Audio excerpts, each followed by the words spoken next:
This is the story of Cornelius Arthur Nichols, born May 20th, 1858, Rochester, New York. His parents were Job, and Catherine. He had a brother, sister, and when he was real young, the Civil War was going on.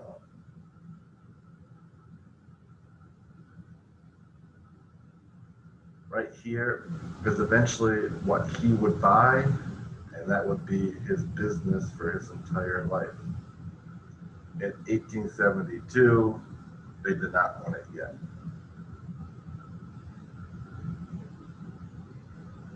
In 1880, he married his wife, Fanny Matilda Smith Nichols, which I believe people called her Honey or Honey, but I think it was Honey.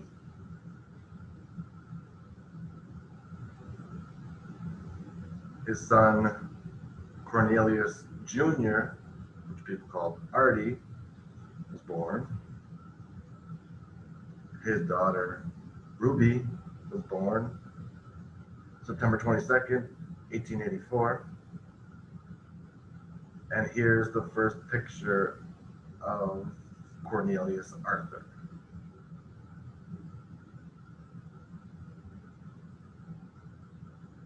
He did a lot in Charlotte. He was a town supervisor for 6 years. He was a town clerk for 11 years. He was the postmaster attendant.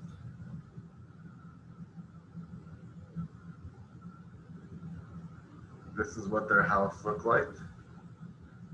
The house was in Chalet for a long time, but it's not there anymore. It was torn down.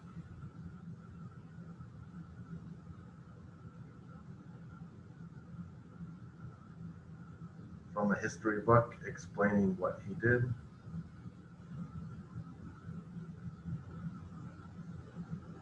I got this information from one of our relatives, and it talks about the Nichols Hotel, the building you just saw, stagecoach stop, post office, printing office, selling all kinds of stuff. And one of the coolest things I heard as you're reading right here is that they had incubators and they would hatch eggs in the basement, and they would hatch the eggs and they would sell chicks to people around Chalet.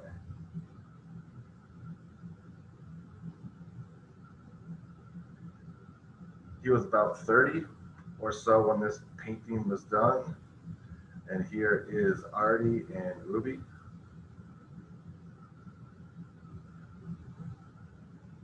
Then his last child, James Craig, was born. This is the family out on the side of their house in their garden. This is what old Chalet looked like. Right here is where the hotel would have been. Most of you are pretty familiar with Chalet. If you continue right up here, this is where Wegmans is now. If you continue up Paul Road, that is where Tom and Sharon Swain live now. CA, his gun, and his dog.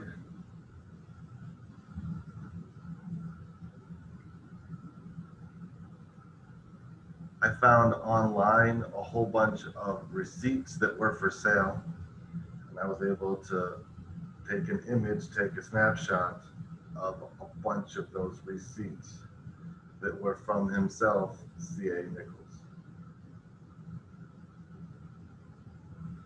As we talked about, he did a lot of stuff. It was a general store, harness shop, building for painting and varnishing wagons and buggies, post office, and he did all of this. This came from Artie Nichols in 1964. He was talking about his dad.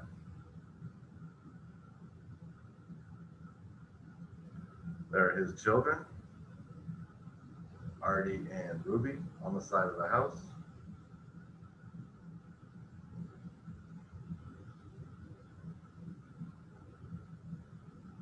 He was ordering a seal press, and this receipt.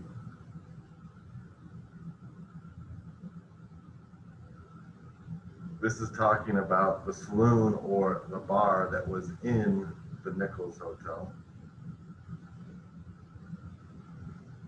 Right next to Tom and Sharon's house, the property right next to it is the Gruendijk estate. It's now been changed into lots and lots of houses for housing development. But their neighbor, and most likely friend they grew up with, already said that he rode his horse into the Nichols Hotel saloon, into the Nichols bar. So I'm sure that CA and Artie laughed about that when they told that story. There's the couple, CA and Fanny.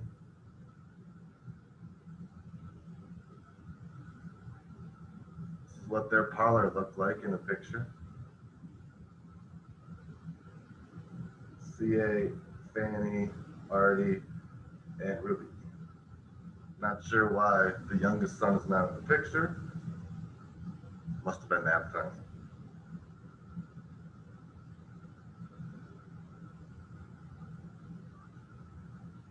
There he is again.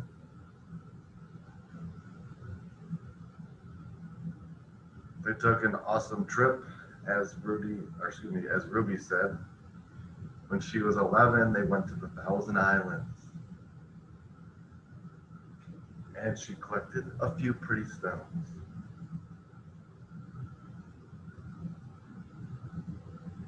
Another picture of the house, post office, store. That's where CA lived. This is not a picture of their dance hall, just showing what it would look like. It was a dance hall, and there was a Lincoln Club, and there was also a dance school in the second story. And all this information came from Artie in 1964.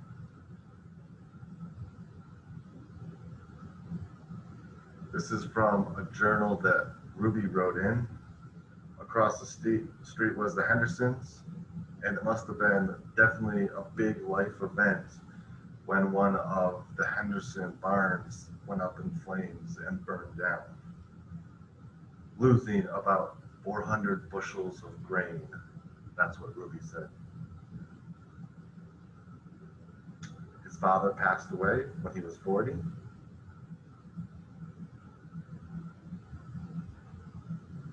There was something called the Knights of Maccabees, and he was a member, one of the founding members in Shiloh.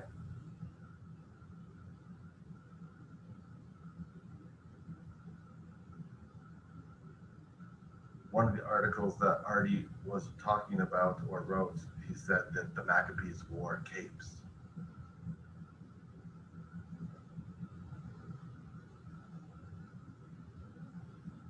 If you were to drive from Coldwater up to Coldwater, and Wegmans is over on this side, this is now a gas station. That is where Nichols Hotel sat. Finally, we get to see James Craig. So there's Ruby and her younger brother.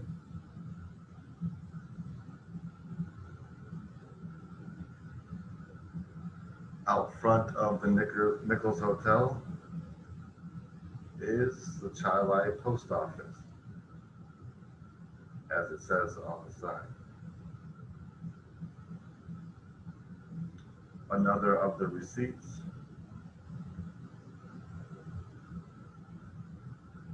Another receipt.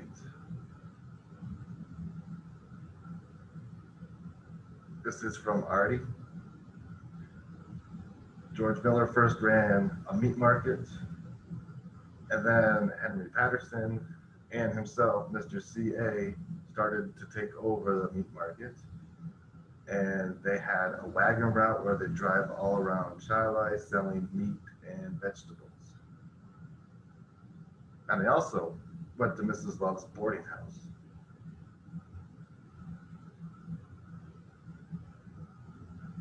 This is showing where the actual route was from the Nichols Hotel all the way down Shiloh Ave to where the boarding house was.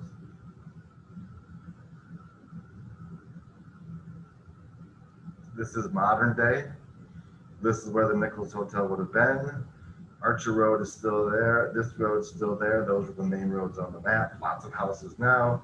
And you can still journey down there, and it's right by where modern Rochester International Airport is. That's where the boarding house would have been. So we know CA was definitely a businessman, and his son, Artie, Cornelius Arthur Jr., was just like him. So if you want to read this, you can read this. It's a huge summary of Artie trying to sell perfume.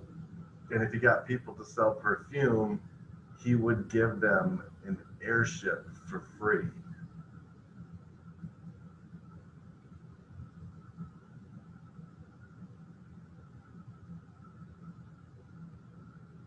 So he must have been quite adventurous, because Ontario Beach, right over by Charlotte Beach, he had a club, and I guess him and his friends would go up in these airships. The boys go wild over it.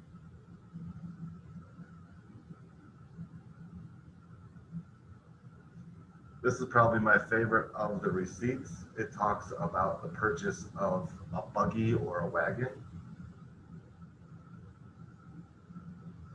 And this is what it would have looked like.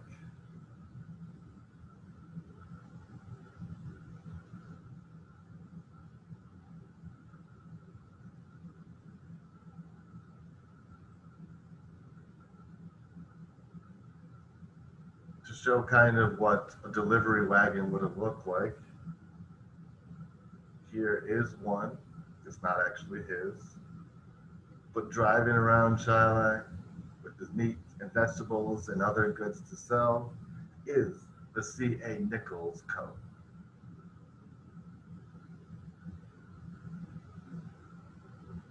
To add another thing, he was the chief of the volunteer fire department in 1905. That's what the vehicles would have looked like. That's what his daughter looked like in 1907. That's Ruby. His mother then passed away in 1909. And then here is Ruby. This is Fanny. This is Evelyn. And this is Matilda.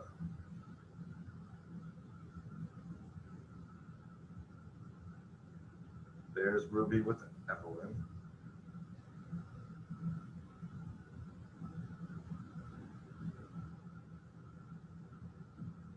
There's Fanny with Evelyn.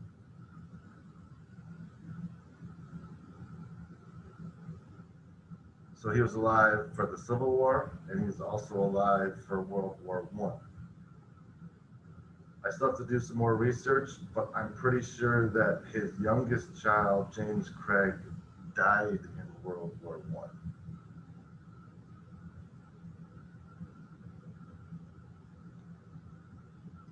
This is what the house would have looked like in the 1940s, the Nichols Hotel.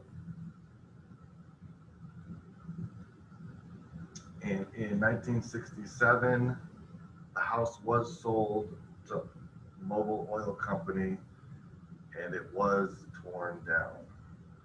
So Artie was living in it. He passed away, and Artie's wife, who was also elderly at the time, sold it to Mobil, and it has been destroyed. And CA died in 1922.